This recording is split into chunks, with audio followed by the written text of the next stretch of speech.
बिस्मिल्लाहिर्रहमानिर्रहीम अस्सलाम वालेकुम। हमने फिज़िक्स की बुक स्टार्ट की थी क्लास 11 की, और आज की वीडियो में इसका यूनिट नंबर स्टार्ट करेंगे जिसका नेम है circular and rotational motion.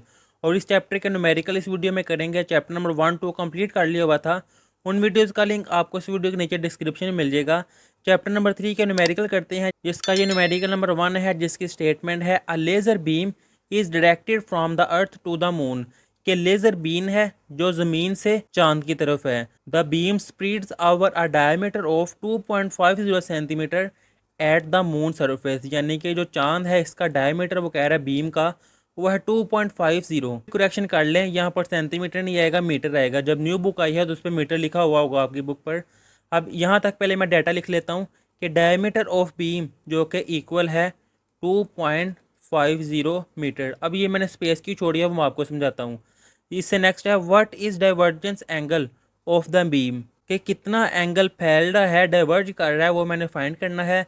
The distance of moon from the earth is 3.8 multiply 10⁸ अब इतना डिस्टेंस है ज़मीन और चांद के दरमियान, तो ये मैं लिखूंगा डिस्टेंस ऑफ मून फ्रॉम अर्थ कितना है 3.8 मल्टीप्लाई 10⁸ मीटर। और मैंने डाइवर्जेंस एंगल फाइंड करना है, तो फाइंड डाइवर्जेंस एंगल यानी कि थीटा, ये मैंने फाइंड करना है। अगर इसकी मैं आपको डायग्राम बना के दिखाऊं तो ये देखें, मिसाल के तौर पर ये ज़मीन है और मिसाल के तौर पर समझ लें ये चांद है।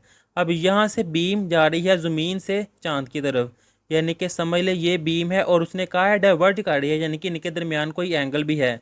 मिसाल के तौर पर इनके दरमियान ये एंगल है जो डाइवर्ज कर रहा है, वो एंगल आ गया थीटा। और ज़मीन से लेकर चांद तक का डिस्टेंस यानी कि यहाँ से लेकर यहाँ तक डिस्टेंस वो है 3.8 मल्टीप्लाई समथिंग, ये डिस्टेंस है। अब आपने न्यूमेरिकल्स को रट्टा लगा के नहीं करना है, समझ के करना है। अब ये देखें, आपने डायग्राम में भी देखी हुई है, काफ़ी ज़्यादा आपने देखी हुई है डायग्राम। यहाँ मैं आपको अगर समझाऊँ तो समझ लें सेंटर में ज़मीन है और इसके इर्द गिर्द समझ लें यहाँ पर कोई प्लेनेट है, इसके अलावा यहाँ पर कोई प्लेनेट है, तो ये सर्कल में है, घूम रहे हैं। समझ लें ये ज़मीन है और ये है प्लेनेट, तो ये एक सर्कल बन गया। यानी कि सेंटर से लेकर इसकी बाउंड्री तक का सर्कल डिस्टेंस क्या होता है, रेडियस। यानी कि अब ये जो लाइन में ड्रा कर रहा हूँ ये मेरे पास आ गया है रेडियस, तो इस वजह से distance of moon from the अर्थ इसको मैं आर से डिनोट कर लूँगा। अब ये लेज़र बीम ये फैल रही थी, डाइवर्ज कर रही थी, यानी कि ये जो मैंने ड्रा किया है ना, इस लिहाज से इनके दरमियान एंगल भी था। अगर इसको मैं सेपरेट ड्रा करूँ तो मिसाल के तौर पर समझ लें ये है सेंटर पॉइंट, एक ये लाइन है, एक ये लाइन है, क्योंकि ये फैल रही है। और ये सर्कल है, तो सर्कल का कोई छोटा सा हिस्सा है, ये आर्क लेंथ है। अगर आप अपनी बुक पर पेज नंबर 50 ओपन करेंगे ना, पेज नंबर 50 पर ये देखें एक सर्कल है, सेंटर से लेकर बाउंड्री तक डिस्टेंस है आर, इनके दरमियान एंगल है थीटा। तो फिर ये आर्क लेंथ इसको कैसे डिनोट किया जाता है, एस से। तो फिर इस लिहाज से ये देखें सेंटर से लेकर बाउंड्री तक ये आगे है आर, अंदर है थीटा, तो ये आर्क लेंथ जो कि इक्वल होती है एस के। और ये देखिए ये डायमीटर ही दिया हुआ है ना, तो यहाँ पर डायमीटर ऑफ बीम असल में ये आर्क लेंथ है, ये मैंने लिख दिया है डायमीटर ऑफ बीम इक्वल है आर्क लेंथ, और इसको एस से डिनोट करते हैं। उम्मीद है आपको समझ आ गई होगी कि मैंने इसको एस से के इक्वल क्यों लिखा है। अगर मैं स्टार्ट में लिख देता तो आपने कहना था कि ये इसको एस से डिनोट क्यों किया है, तो ये मैंने आपको समझा दिया है। आपकी बुक पर टॉपिक भी है पेज नंबर 50 पर सारा ये। अब फार्मूला क्या है, S is equal to R theta, तो ये फार्मूला यहाँ पर यूज़ करूँगा मैं, एस इक्वल आर थीटा। मैंने थीटा फाइंड करना है, तो ये आ जाएगा S divided by R equal theta. अब इनकी वैल्यूज़ ये देखिए, एस की वैल्यू है 2.50 और आर की वैल्यू ये है, तो यहाँ मैं लिख दूंगा इसकी जगह पर 2.50 डिवाइडेड बाय आर की जगह पर 3.8 मल्टीप्लाई 10⁸ इक्वल थीटा। वैसे ही अब 2.50 डिवाइडेड बाई 3.8 जब आप कैलकुलेटर पे करेंगे तो आपके पास आंसर आ जाएगा 0.657। नीचे 10⁸ है, जब ये ऊपर जाएगी तो वह साइन चेंज हो जाएगा, 10⁻⁻8 इक्वल थीटा। ये है इसका आंसर। लेकिन साइंटिफिक नोटेशन के लिहाज से डेसिमल का पॉइंट मैं इस तरफ ले आऊँगा, ये आ जाएगा 6.57 मल्टीप्लाई 10⁻, एक पॉइंट मैं राइट साइड की तरफ लेके आऊँ तो वो आ जाएगा -8 -1। अब -8 -1 टोटल कितना हो जाएगा, ये आ जाएगा -9 के 6.57 मल्टीप्लाई 10⁻⁻9, ये मेरे पास आया है थीटा की वैल्यू। तो यहाँ पर देखें यही इसका आंसर है 6.6, तो यहाँ मैंने 6.5 लिखा हुआ है। 6.57 ये अप्रोक्सीमेटली इक्वल है 6.6 के। अगर आप ये भी लिख देंगे तो गलत नहीं है, ये है इसका आंसर। अब इससे नेक्स्ट आ जाएगा इसका second numerical. A car is moving with a speed of 108 kilometre per hour, कि एक कार इतनी स्पीड से मूव कर रही है। तो सबसे पहले मैं यहाँ तक की डाटा लिख लेता हूँ। ये स्पीड है यानी कि वेलोसिटी वो इक्वल आ जाएगी 108 kilometre per hour. If it's wheel has a diameter of 60 centimetre, यानी कि इसका जो पहिया है उसका डायमीटर है 60 सेंटीमीटर। अब डायमीटर पता क्या होता है? ऐसी लाइन जो सर्कल के सेंटर से गुजरी इसको कहा जाता है डायमीटर। तो यहाँ फिर मैं लिख दूंगा कि मेरे पास डायमीटर वो इक्वल है 60 सेंटीमीटर। अब ये मैंने जगह क्यों छोड़ी है वो मैं आपको क्लियर करता हूँ। पहले find its angular speed in radian पर सेकंड एंड रेवोल्यूशन पर सेकंड, कि मैंने एंगुलर स्पीड फाइंड करनी है। यहाँ मैं फाइंड की हेडिंग दूंगा और एंगुलर स्पीड जिसको ओमेगा से डिनोट किया जाता है ये मैंने फाइंड करना है किस किस में, ये देखिए दिया हुआ है रेडियन पर सेकंड में और रेवोल्यूशन पर सेकंड में। ये मैं बाद में समझाता हूँ। पहले वेलोसिटी, इसका यूनिट क्या होता है? वेलोसिटी का यूनिट होता है मीटर पर सेकंड। इस किलोमीटर पर आवर को मैं इसमें कन्वर्ट करूँगा, इसलिए मैंने ये स्पेस छोड़ी है। तो ये देखिए 108 ये किलोमीटर। वैसे ही ये एच की पावर ऊपर नेगेटिव में है, नीचे आएगी तो ये आ जाएगी पॉजिटिव। अब ये देखें 108 वैसे ही किलोमीटर को मैंने मीटर में कन्वर्ट करना है।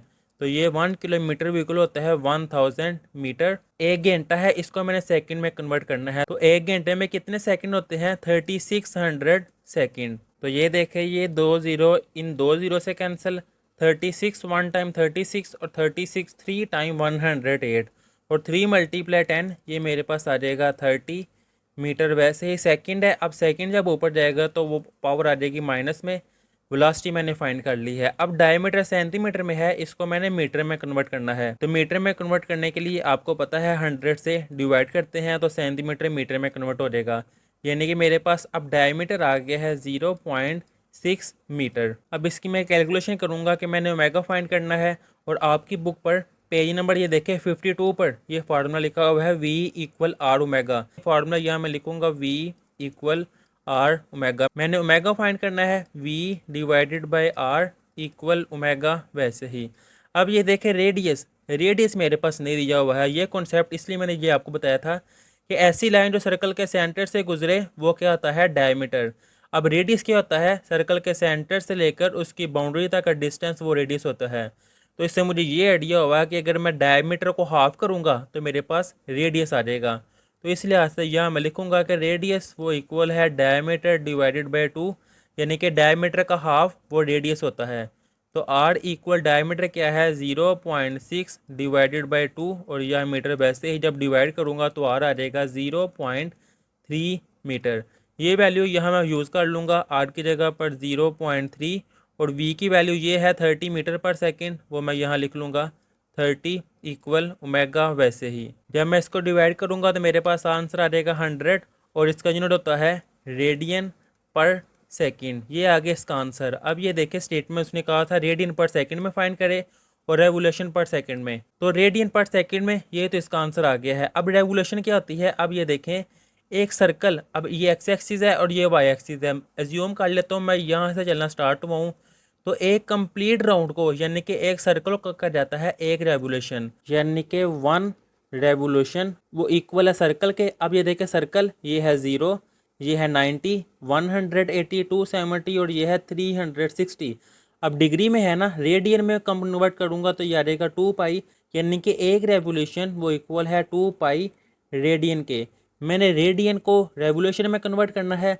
2 पाई मल्टीप्लाई हो रहा है तो इस तरफ आके डिवाइड 1/2 पाई रेवोल्यूशन वो इक्वल हो जाएगा 1 रेडियन में। अब इस रेडियन की वैल्यू को जो कि इसके इक्वल आई है यहाँ पर मैं यूज़ करूँगा। ये देखें ये एंगुलर स्पीड वैसे ही 100 मल्टीप्लाई, अब ये देखें रेडियन इसकी जगह पे आ जाएगा 1/2 पाई, यानी कि 1/2 पाई और यहाँ पर ये रेवोल्यूशन और ये पर सेकंड यानी कि सेकंड की पावर -1 वो वैसे ही आ जाएगा। अब 100 डिवाइडेड बाय 2, पाई की वैल्यू क्या है? 2 मल्टीप्लाई 3.14 और ये मेरे पास आ जाएगा रेवोल्यूशन पर सेकंड। 2 मल्टीप्लाई 3.14 जब आप कैलकुलेटर पे सॉल्व करेंगे तो आपके पास आंसर आ जाएगा 15.29 और यहाँ पर ये रेवोल्यूशन पर सेकंड, ये है इसका आंसर। लेकिन बुक के पीछे आंसर क्या है? 16, जो कि 15.92 ऑलमोस्ट इक्वल होता है 16 के। चाहे ये आंसर लिख दें चाहे ये आंसर लिख दें, दोनों एक्यूरेट हैं। अब इससे नेक्स्ट इसका थर्ड वाला न्यूमेरिकल करते हैं। जिसकी स्टेटमेंट है an electric motor is running at 1800 revolution per minute के एक इलेक्ट्रिक मोटर वो चल रही है इतनी स्पीड से। अब ये देखिए रेवोल्यूशन पर मिनट, मिनट इसको सेकंड में कन्वर्ट कर सकते हैं, यानी कि ये ऐसे आ सकता है ना, रेवोल्यूशन पर सेकंड। अभी पीछे सॉल्व किया है कि रेवोल्यूशन पर सेकंड ये क्या है, एंगुलर स्पीड, कि मेरे पास एंगुलर स्पीड वो उसने दी हुई है 1800 और यहाँ पर ये रेवोल्यूशन पर मिनट मैंने वैसे लिख लिया है। ऑन स्विचिंग ऑफ, जब इसका स्विच ऑफ किया है, it comes to rest in 20 second, तो टाइम दिया हुआ है 20 सेकेंड और ये भी कह दिया गया है कि फिर ये रेस्ट में है, यानी कि फिर इसकी एंगुलर स्पीड जो सी है वो ज़ीरो हो गई है। तो इस लिहाज से यहाँ मैं लिख दूंगा फिर कि इसकी एंगुलर स्पीड अब ज़ीरो में है जब वो रेस्ट में है, और टाइम कितना है, वो है time equal 20 second. If angular retardation is uniform find the number of revolution it makes before stop, कि उसको स्टॉप होने में कितनी रेवोल्यूशन होगी हैं वो फाइंड करनी है। तो यहाँ फिर मैं हेडिंग दूंगा नंबर ऑफ रेवोल्यूशन। रेवोल्यूशन मैंने आपको बताया था कि ये असल में एंगल होता है, कितना वो घूम गया, तो नंबर ऑफ रेवोल्यूशन यानी कि थीटा, ये मैंने फाइंड करना है। इसकी कैलकुलेशन मैं बाद में करता हूँ, पहले इसका डेटा जोन सा है वो मैं अरेंज कर लेता हूँ। ये असल में एंगुलर स्पीड जोन सी है, इसका यूनिट होता है रेडियन पर सेकंड। तो पहले मैं इसको वैसे लिख लूँगा 1800, यहाँ पर ये रेवोल्यूशन भी वैसे ही, इसकी पावर ऊपर नेगेटिव है तो जब नीचे आएगी वो आ जाएगी पॉजिटिव। अब ये देखें 1800 वैसे ही मल्टीप्लाई डिवाइडेड बाय 1 मिनट में कितने सेकंड होते हैं, 60 सेकंड, वो मैंने लिख ली है। अब ये देखें रेवोल्यूशन, पिछले पेज पे अगर आऊँ तो ये देखें 1 रेवोल्यूशन किसकी इक्वल होती है, 2 पाई। यह मैंने डिटेल से आपको समझाया था कि ये कैसे आया है। तो इस लिहाज से यहाँ पर 1 रेवोल्यूशन ये आ जाएगा 2 पाई रेडियन। 0 0 से कैंसिल, 6 1 टाइम 6 6 3 टाइम 18 और 1 0 वैसे ही। अब 30 को कैलकुलेटर पे जब आप 2 पाई से मल्टीप्लाई करेंगे तो आपके पास डायरेक्ट आंसर आ जाएगा 188.4, और यहाँ पर इसका यूनिट वैसे ही आ जाएगा रेडियन। सेकंड है, जब ऊपर आएगा तो उसकी पावर नेगेटिव में हो जाएगी। ये इसकी मेरे पास आ गई है एंगुलर स्पीड, ये भी एंगुलर स्पीड है, ये भी एंगुलर स्पीड है, तो ये मिक्सअप ना हो। वैसे भी उसने कहा था कि ये रेस्ट की है, यानी कि ये इसकी फाइनल है और ये इसकी इनिशियल एंगुलर स्पीड है। अब इसकी कैलकुलेशन करते हैं। ये देखिए आपकी बुक पर पेज नंबर 52 पर, इसमें देखिए इनिशियल फाइनल की बात हो रही है ना, जब इनिशियल और फाइनल की बात हो रही हो तो फिर लीनियर इक्वेशन यूज़ की जाती हैं। अब ये टॉपिक एंगुलर इक्वेशन वाला है, तो इस लिहाज से ये है फर्स्ट इक्वेशन ऑफ मोशन, जबकि एंगुलर वेलोसिटी के लिहाज से ये है सेकंड है, दूसरे लिहाज से ये है थर्ड है, तो उस लिहाज से ये है। अब मेरी चॉइस है, चाहे मैं सेकंड यूज़ करूं चाहे थर्ड यूज़ करूं, दोनों से मेरे पास आंसर आ जाएगा। मैं आपको थर्ड से सॉल्व कराता हूं। ये देखिए जो कि है theta equal initial angular speed multiply time plus half alpha और टाइम का स्केयर। अब इसमें देखें ये भी वैल्यू मेरे पास है, टाइम की वैल्यू भी है, लेकिन अल्फ़ा की वैल्यू नहीं है। तो पहले मैं अल्फ़ा की वैल्यू फाइंड करूँगा, उसको मैं कह दूंगा इक्वेशन नंबर 1। अब अल्फ़ा की वैल्यू ये देखें इक्वेशन नंबर 1 से, यानी कि फर्स्ट इक्वेशन ऑफ मोशन जो से इसमें से फाइंड कर सकता हूँ। वो कैसे कि ये देखें ये प्लस का इस तरफ आएगा नेगेटिव का, तो ये आ जाएगा omega F minus omega I equal alpha T, T multiply और इस तरफ आके डिवाइड हो जाएगा, यानी कि मेरे पास अब देखें अल्फ़ा की वैल्यू है omega F minus omega I divided by T. तो यहाँ फिर मैं लिखूँगा अल्फ़ा इक्वल, और यहाँ चाहे लिख ले वही नो डैट, ये मैंने लिख लिया है अल्फ़ा इक्वल ओमेगा एफ वो देखे 0 और ओमेगा आई ये वैल्यू है, तो आ जाएगा 0 माइनस 188.4 डिवाइडेड बाई टाइम जो कि है 20, मैंने लिख दिया है 20। अब इससे नेक्स्ट 0 माइनस अमाउंट वैसी आ जाएगी, यानी कि यहाँ पे मैं सॉल्व कर लेता हूँ alpha equal minus 188.4 divided by 20। अब इसको जब मैं डिवाइड करूँगा तो मेरे पास अल्फ़ा की वैल्यू आ जाएगी माइनस 9.42। अब अल्फ़ा असल में ये एक्सेलरेशन की रिप्लेसमेंट है, तो फिर इसका यूनिट आ जाएगा रेडियन पर सेकेंड स्केयर। अब इस अल्फ़ा की अमाउंट को मैं इक्वेशन नंबर 1 में पुट कर दूंगा। यहाँ मैं लिखूंगा यूज़ इक्वेशन 1, जो कि देखिए ये इक्वेशन थी थीटा इक्वल, मैं लिख लूँगा theta equal omega I T. Omega आई की वैल्यू क्या है 188.4, 188.4 मल्टीप्लाई टाइम जो कि है 20 प्लस 1/2 वैसे ही। ये देखिए अल्फ़ा की वैल्यू ये आई है, वो मैं यहाँ पे लिख लूँगा माइनस 9.42 ब्रैकेट, अगेन है टाइम का स्केयर, टाइम है 20, इसका स्केयर वैसे ही 188.4 मल्टीप्लाई 20, तो मेरे पास आंसर आ जाएगा 3768। अब प्लस माइनस ये आ जाएगा माइनस 9.42 डिवाइडेड बाय 2, तो मेरे पास आंसर आ जाएगा 4.71, और 20 का स्केयर वो मेरे पास आ जाएगा 400।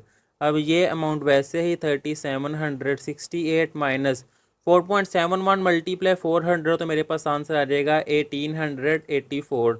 जब इनको मैं नेगेटिव करूंगा तो मेरे पास आंसर आ जाएगा 1884, और यहाँ पर एंगल थीटा वैसे ही जो कि आया है रेडियन में। अब ये देखिए उसने क्वेश्चन में कहा हुआ है कि नंबर ऑफ रेवोल्यूशन, यानी कि रेवोल्यूशन में इसको रेडियन को रेवोल्यूशन में कन्वर्ट करना है, तो 1 रेडियन वो किसके इक्वल है, 1/2 पाई रेवोल्यूशन के। तो रेडियन इसकी जगह पे आ जाएगा 1/2 पाई, फिर ये रेवोल्यूशन में कन्वर्ट हो जाएगा, और ये अमाउंट 1884 वैसे ही थीटा। अब इसको आप 2 पाई से डिवाइड करें, 1884 डिवाइडेड बाय, जब 2 को 3.14 से मल्टीप्लाई करेंगे तो आपके पास आंसर आ जाएगा 6.28। जब आप इसको डिवाइड करेंगे तो आपके पास आंसर आ जाएगा 300, और ये रेवोल्यूशन वो वैसे ही आ जाएगा रेवोल्यूशन, ये है इसका आंसर। अब इससे नेक्स्ट आ जाएगा न्यूमेरिकल नंबर 4, जिसकी स्टेटमेंट है अ स्ट्रिंग कि एक रस्सी है 0.5 मीटर लॉन्ग, इतनी उसकी लेंथ है, holding a stone can with stand maximum tension of 35.6 Newton, यानी कि एक रस्सी है 0.5 मीटर लॉन्ग है और उसको एक पत्थर से बांधा गया हुआ है, और उसकी मैक्सिमम टेंशन जो सी है वो ये दी हुई है। तो सबसे पहले यही डाटा लिख लेते हैं कि लेंथ L वो इक्वल है 0.5 मीटर। अब टेंशन, तो टेंशन को T से डिनोट करते हैं, T equal 35.6 Newton. Find the maximum speed, इसकी मैक्सिमम स्पीड फाइंड करनी है, यानी कि वेलोसिटी मैंने फाइंड करनी है। Eight which a stone of 0.5 kilogram can be held with it in a vertical circle. अब इसका मैथ ये दिया हुआ है, बाकी स्टेटमेंट मैं आपको समझाता हूँ कि मैथ M वो इक्वल आ गया है 0.5 किलोग्राम। अब वो कह रहा है, ये देखिए मिसाल के तौर पर ये एक रस्सी है, ये उसका कह रहा है एक पॉइंट फिक्स है स्टैंड के साथ, और यहाँ पर एक पत्थर बांधा हुआ है, और इस रस्सी की लंबाई वो दी हुई है 0.5, ये मैंने लिख दी है। और इससे नेक्स्ट वो कह रहे हैं कि इस रस्सी में टेंशन है। अब टेंशन होता है असल में खिंचाव, अकड़ाव, यानी कि समझ ले यहाँ पर पत्थर जो सा है उसका वेट नीचे की तरफ है, तो फिर रस्सी में खिंचाव है वो ऊपर की तरफ है, टेंशन है। अब वो कह रहे हैं कि इसको सर्कल के वर्टिकल सर्कल की तरह घुमाया जा रहा है, मिसाल के तौर पर समझ ले इस तरह ये गोल गोल घूम रहा है, और उसके घूमने की स्पीड मैंने फाइंड करनी है। अब इसका सोल्यूशन स्टार्ट करता हूँ, यहाँ मैं लिखूंगा कैलकुलेशन। आपकी बुक पर पेज नंबर 58 पर ये सारा कॉन्सेप्ट दिया हुआ है, आपने वो समझा होगा कि कोई चीज़ जब गोल गोल घूम रही है उस पर फोर्स लग रही है, तो यहाँ पर फिर फोर्स आ जाएगी सेंट्रीपिटल फोर्स, वो इक्वल आ जाएगी इसका वेट वो नीचे की तरफ है और टेंशन वो ऊपर की तरफ है, यानी कि डायरेक्शन अपोजिट है, तो आ जाएगी tension minus weight. Centripetal force का फार्मूला है मैस वेलोसिटी का square divided by radius equal tension वो वैसे ही माइनस वेट। अब वेट इक्वल होता है mg के, यानी कि मैस और ग्रेविटेशनल एक्सेलरेशन। अब इनकी वैल्यूज पुट करनी है, तो यहाँ पर आपको मैं दोबारा चीज़ समझाऊँ, ये देखें 0.5 जो क्या है सेंटर से लेकर सर्कल की उसकी बाउंड्री तक का डिस्टेंस, तो उसको क्या कहते हैं रेडियस। तो फिर ये 0.5 जो मैंने लेंथ कही थी इसको अब मैं रेडियस का नाम दे दूंगा। तब मैंने रेडियस इसलिए नहीं लिखा कि अगर मैं आर कह देता तो आपने कहना था कि ये तो लॉन्ग है इसकी लेंथ है, तो फिर इसको एल से डिनोट करें। तो कॉन्सेप्ट आपका क्लियर हो गया है। अब मैं आर लिख दूं तो आप कंफ्यूज नहीं होंगे और आपके माइंड में बैठ जाएगा। जब आप समझ के करेंगे वीडियो चाहे लेंथ ही हो रही है लेकिन कॉन्सेप्ट क्लियर हो रहे हैं तो फिर कोई इशू नहीं है, आपके कॉन्सेप्ट क्लियर होने चाहिए। तो यहाँ पर फिर आर की जगह पे आ जाएगा 0.5, मैस वो कितना है 0.5 और टेंशन 35.6। तो मैस की जगह पर 0.5 multiply V square equal tension 35.6 minus mass जो कि है 0.5 मल्टीप्लाई जी की value 9.8 metre per second square है, तो यहाँ 9.8 लिख दिया मैंने। 0.5 से cancel, V square equal 35.6 minus, जब ये मल्टीप्लाई होंगे तो मेरे पास आंसर आ जाएगा 4.9, जब ये नेगेटिव होंगे तो मेरे पास आंसर आ जाएगा 30.7। और यहाँ पर स्केयर वैसे, जब स्केयर खत्म करने के लिए टेकिंग स्केयर रूट, तो यहाँ पर आ जाएगा square root V square equal square root 30.7, square root से कैंसिल, वेलोसिटी इक्वल, जब स्केयर रूट लेंगे तो आंसर आ जाएगा 5.54 और वेलोसिटी का यूनिट मीटर पर सेकंड, ये है इसका आंसर। अब इससे next numerical number 5, the fly wheel of an engine is rotating at 2100 revolution per minute. तो ये रेवोल्यूशन पर मिनट असल में ये क्या है, एंगुलर स्पीड। तो ये आ जाएगा 2100 रेवोल्यूशन पर मिनट, वो मैंने यहाँ पर लिख दिया है। When the power source is shut off, यानी कि इसकी फिर एंगुलर वेलोसिटी वो ज़ीरो हो गई है। ये इनिशियल है और ये इसको मैं कह दूंगा final. What torque is required, यानी कि मैंने टार्क को फाइंड करना है टू स्टॉप इट, इसको स्टॉप करने के लिए इन 3 मिनट। टाइम कितना है 3 मिनट, तो यहाँ मैं कह दूंगा टाइम टी इक्वल है 3 minute. The moment of inertia of the fly wheel is 36 kilogram metre square. Moment of inertia को आई से डिनोट करते हैं, तो ये मैं लिख दूंगा 36 किलोग्राम मीटर स्क्वायर। टार्क को फाइंड करना है, तो यहाँ मैं हेडिंग दूंगा फाइंड की, और टार्क को इससे डिनोट किया जाता है, ये मैंने फाइंड करना है। तो इसकी कैलकुलेशन करने से पहले इसका मैं डाटा अरेंज कर लेता हूँ। ये देखिए मिनट है, तो यहाँ पर सेकंड इसको मैं कन्वर्ट करूँगा 3 मल्टीप्लाई मिनट। 1 मिनट में कितने सेकंड होते हैं, 60 सेकंड। 3 मल्टीप्लाई 60, तो मेरे पास आंसर आ जाएगा 180 सेकंड। ये टाइम आ गया है। अब ये देखें, यहाँ पर मैं वैसे ही लिख लूँगा 2100 रेवोल्यूशन, वो वैसे ही आ जाएगा। मिनट ऊपर नेगेटिव में है तो नीचे आएगा, वो आ जाएगा पॉजिटिव में। अब ये 2100 वैसे ही 1 रेवोल्यूशन आगे भी मैंने आपको बताया है, जो कि इक्वल है 2 pi radian divided by 1 minute में कितने सेकंड है, 60। अब जब आप इसको मल्टीप्लाई करेंगे 2 पाई से, फिर जो आंसर आएगा 60 पे डिवाइड करेंगे, तो आपके पास आंसर आ जाएगा 219.8। और यहाँ पर रेडियन, यहाँ पर 60 सेकेंड था, जब ये ऊपर जाएगा तो वो आ जाएगा पर सेकंड। ये मेरे पास आ गया है इनिशियल एंगुलर स्पीड, फाइनल 0 है। सारा डाटा अरेंज हो गया है। अब मैं हेडिंग दूंगा कैलकुलेशन की, कि टार्क वो इक्वल है, आपकी बुक पर पेज नंबर 60 पर ये फार्मूला लिखा हुआ है, मोमेंट ऑफ इनर्शिया यानी कि आई और अल्फा। अब इसमें मेरे पास आई की वैल्यू तो है, अल्फा की वैल्यू नहीं है। इसको मैं कह दूंगा इक्वेशन नंबर 1। पहले मैं अल्फा फाइंड करूंगा, omega F minus omega I divided by T. Alpha equal omega F, जो कि ये देखें 0 है, और ओमेगा आई ये है 219.8। ये वैल्यूज़ मैं यहाँ पर यूज़ करूँगा, 0 माइनस 219.8, और टाइम वो आया था 180 सेकेंड। अब इनको जब मैं डिवाइड करूँगा तो मेरे पास आंसर आ जाएगा -1.22, जिसका यूनिट है रेडियन पर सेकेंड स्क्वायर। अब इसको मैं पुट कर दूंगा इक्वेशन नंबर 1 में, तो यह मैं लिखूंगा यूज़ इक्वेशन 1, या पुट इक्वेशन 1 अगर आप लिखना चाहते हैं तो वो लिख लें आप, ये ज़्यादा बेहतर है। पुट इक्वेशन 1 के torque equal moment of inertia I, जो कि ये है 36, वो मैं यहाँ पुट कर दूंगा। 36 मल्टीप्लाई अल्फा की वैल्यू ये है -1.22, लिख दूंगा -1.22। जब इनको मल्टीप्लाई करेंगे तो आपके पास आंसर आ जाएगा -43.96। यहाँ पर टार्क वैसे ही, और इसका यूनिट है न्यूटन मीटर।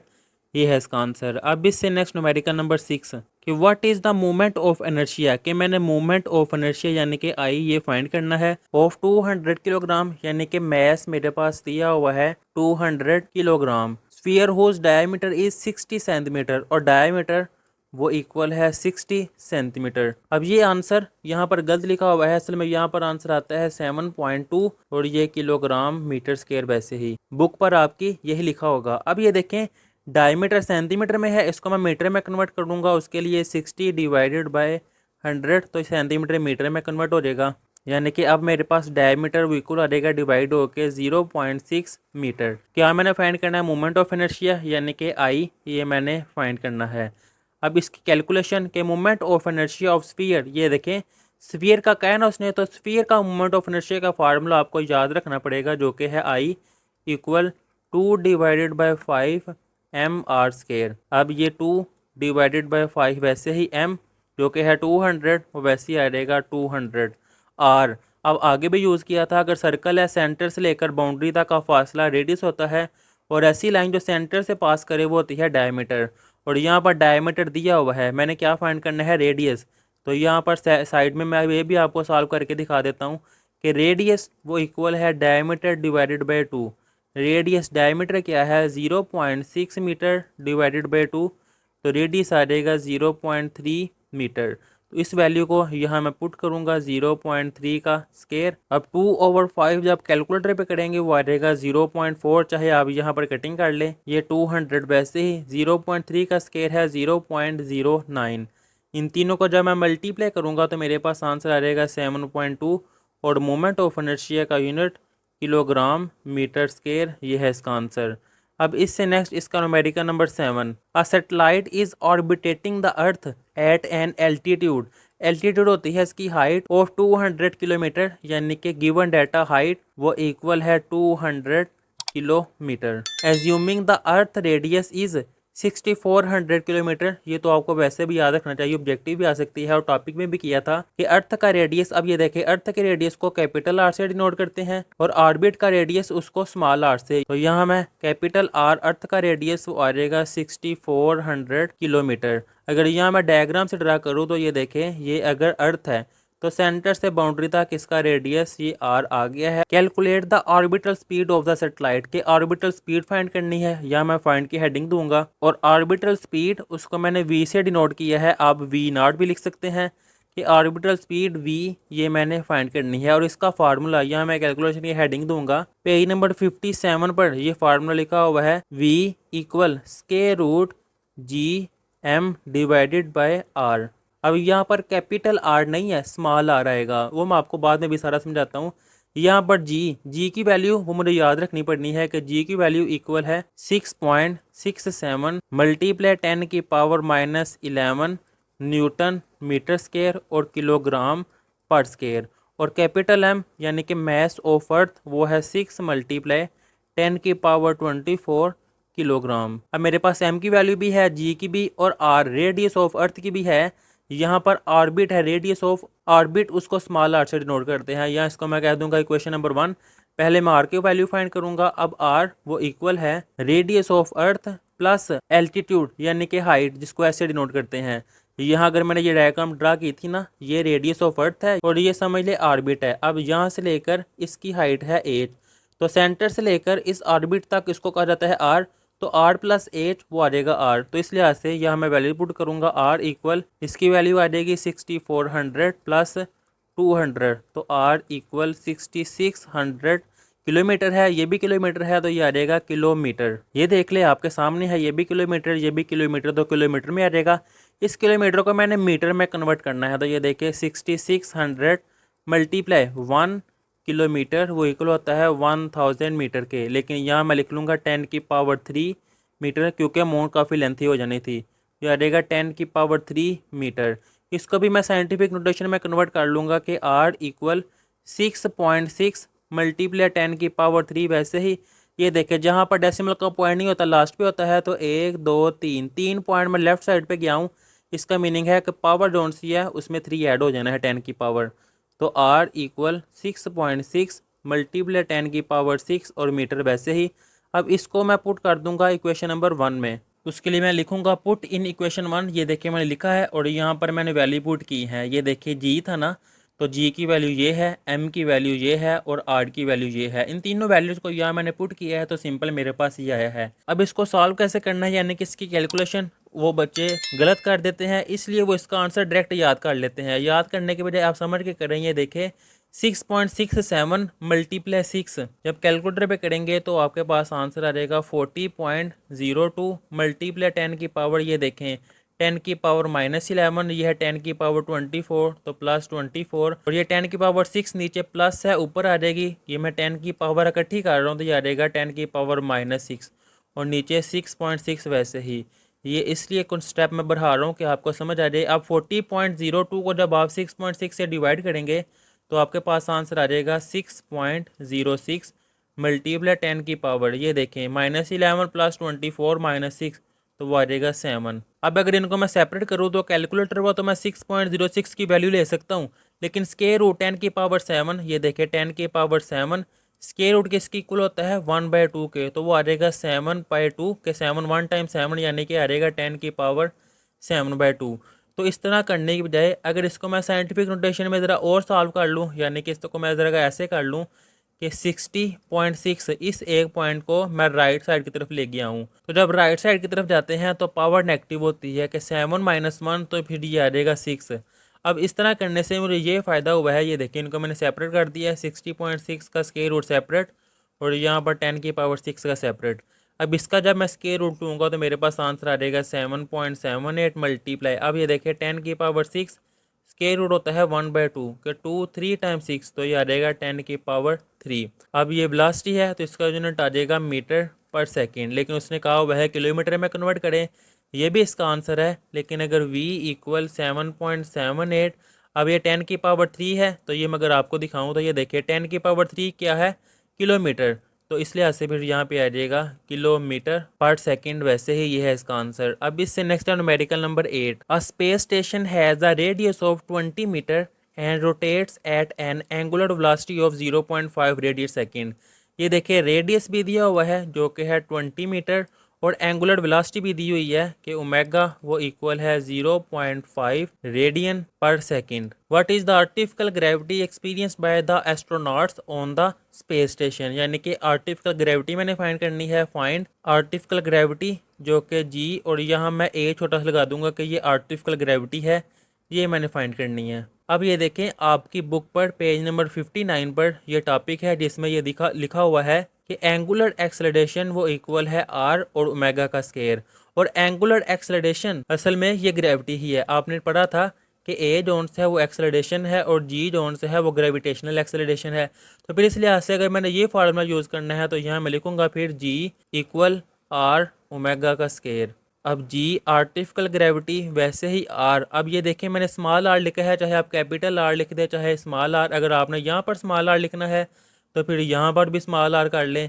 अब आर की वैल्यू है 20 और एंगुलर वेलोसिटी की 0.5, तो यहाँ मैं पुट कर दूंगा 20 मल्टीप्लाई 0.5 का स्केयर। 20 वैसे ही 0.5 का स्केयर जो कि मेरे पास आ जाएगा 0.25, इसको जब मैं 20 से मल्टीप्लाई करूँगा तो मेरे पास आंसर आ जाएगा 5, और ग्रेविटेशनल एक्सेलरेशन इसका यूनिट है मीटर पर सेकंड स्क्वायर, ये है इसका आंसर। अब इससे next numerical number 9। A bicycle wheel, कि एक बाइसाइकिल है जिसका पहिया has an angular momentum of 10 kilogram metre square second inverse. तो ये एंगुलर मोमेंटम दिया हुआ है, तो सबसे पहले मैं यही लिख लेता हूँ कि एंगुलर मोमेंटम जिसको एल से डिनोट करते हैं और उसकी वैल्यू है 10 किलोग्राम मीटर स्क्वायर पर second, and angular velocity of 2 radian पर सेकंड। एंगुलर वेलोसिटी जिसको ओमेगा से डिनोट करते हैं जो कि है 2 रेडियन पर second. Find the value of its moment of inertia, कि मैंने फाइंड क्या करना है, मोमेंट ऑफ इनर्शिया जिसको आई से डिनोट करते हैं, ये मैंने फाइंड करना है। अब इसकी कैलकुलेशन करता हूँ। आपकी बुक पर पेज नंबर 61 के लास्ट पे लिखा हुआ है कि एंगुलर मोमेंटम यानी कि एल इक्वल है मोमेंट ऑफ इनर्शिया यानी कि आई और मल्टीप्लाई एंगुलर वेलोसिटी यानी कि ओमेगा। मैंने फाइंड क्या करना है, moment of inertia I find करना है, वैसे ही यहाँ पर एल डिवाइडेड बाय ओमेगा। अब एल की वैल्यू है 10 और ओमेगा की वैल्यू है 2, यह आ जाएगा 10 डिवाइडेड बाय 2, और यहाँ पर आई वैसे ही, तो 10 डिवाइडेड बाय 2 ये आ जाएगा 5 इक्वल मोमेंट ऑफ इनर्शिया, और इसका यूनिट किलोग्राम मीटर स्क्वायर, ये है इसका आंसर। अब इससे नेक्स्ट आ जाएगा न्यूमेरिकल नंबर 10 जिसकी स्टेटमेंट है a diver comes off a board with arm straight up and leg straight down. Diver कहते हैं गोताखोर को, वो कह रहे गोताखोर है जिसके बाजू सीधा ऊपर है और टांगे सीधी नीचे हैं। Giving him a moment of inertia of 18 kilogram metre square, ये मोमेंट ऑफ इनर्शिया है। तो सबसे पहले मैं डाटा में ये भी लिख लेता हूँ। मोमेंट ऑफ इनर्शिया को आई से डिनोट किया जाता है, I equal 18 kilogram metre square. About his rotation axis then tucks into a small ball decreasing his moment of inertia. Decreasing का मतलब है कम हो रहा है मोमेंट ऑफ इनर्शिया, कितना कम हुआ है, 3.6 किलोग्राम मीटर स्क्वायर। तो मैं ये भी लिख लेता हूँ, I equal 3.6 kilogram metre square. अब ये मिक्सअप ना हो जिसको मैं कह देता हूँ 1, और जो डिक्रीज हुआ है इसको मैं कह दूंगा 2। Will took he makes 2 complete rotation in 1.0 second, यानी कि 1 सेकेंड में उसने 2 रोटेशन की हैं। रोटेशन मैंने आपको बताया था कि एक कंप्लीट चक्कर जो सा होता है वो एक रोटेशन होती है। अब ये देखिए सेकंड वाले के लिए उसने 2 रोटेशन की है और टाइम कितना है, 1 सेकंड। तो उस लिहाज से यहाँ मैं लिख दूंगा कि सेकंड वाला जोन से इस लिहाज से रोटेशन यानी कि एंगल वो इक्वल है 2 रोटेशन। और ये देखें एक रोटेशन वो कितना होता है, यहाँ से एक कंप्लीट सर्कल जोन से है वो 2 पाई के इक्वल होता है। तो 2 रोटेशन है तो 2 मल्टीप्लाई 2 पाई, ये मेरे पास क्या आ जाएगा 4 पाई, ये रोटेशन है क्या आगी। और इस लिहाज से टाइम 1 सेकंड सेकंड वाले के लिहाज से है ना, तो यहाँ मैं टाइम भी लिख दूंगा कि T equal time 2 equal 1 second. इससे नेक्स्ट वो कह रहा है if he had not tucked at all how many revolutions यानी कि उसकी कितनी रोटेशन होगी वो मैंने अब फाइंड करनी है। तो इसलिए ऐसे यहाँ मैं हेडिंग दूंगा फाइंड नंबर ऑफ रेवोल्यूशन, यानी कि थीटा ही मैंने ये अब मैं फाइंड करना है। इसको मैंने थीटा 2 कहा था क्योंकि सेकंड वाले के लिए से था ये। तो थीटा 1 इस मोमेंट ऑफ इनर्शिया के लिए से मैंने रेवोल्यूशन फाइंड करनी है। और इससे नेक्स्ट वो कह रहा है would he have made 1.5 second from bore to water, यानी कि अब टाइम इसलिए से टाइम थीटा 1 के लिए से टाइम आ जाएगा 1, तो वो है 1.5 सेकेंड। तो मैंने ये रेवोल्यूशन फाइंड करनी है। कैलकुलेशन में हेडिंग दूंगा और आपकी बुक पर पेज नंबर से 57 पर फार्मूला है एंगुलर वेलोसिटी का कि angular velocity equal angular displacement divided by time. अब मैंने क्या फाइंड करना है थीटा 1, तो इसको मैं कह दूंगा ये भी 1 है, एंगुलर वेलोसिटी भी 1 और टाइम भी 1। ये डिवाइड और इस तरफ आगे मल्टीप्लाई हो जाएगा, यानी कि मेरे पास थीटा 1 ये इक्वल आ जाएगा एंगुलर वेलोसिटी 1 मल्टीप्लाई टाइम जो कि t1 मैंने कहा है। अब यहाँ पर देखिए टाइम t1 वो तो दिया हुआ है, ये कैपिटल इसको भी मैं स्मॉल कर लेता हूँ। कैपिटल T वो टाइम पीरियड होता है और स्मॉल t ये सिंपल टाइम होता है। यानी कि मैं ये कहना चाह रहा हूँ कि मेरे पास ये एंगुलर वेलोसिटी नहीं है। पहले मैं ये फाइंड करूँगा, इसको मैं कह दूंगा इक्वेशन नंबर 1 और एंगुलर वेलोसिटी फाइंड करूँगा। अब देखिए एंगुलर वेलोसिटी फाइंड करने के लिए आपकी बुक पर पेज नंबर 62 पर टॉपिक है law of conversation of momentum, जो कि इक्वल है moment of inertia I1 omega 1 equal I2 omega 2। अब मैंने ओमेगा 1 फाइंड करना है जो कि इक्वल आ जाएगा I2 omega 2 divided bye I1।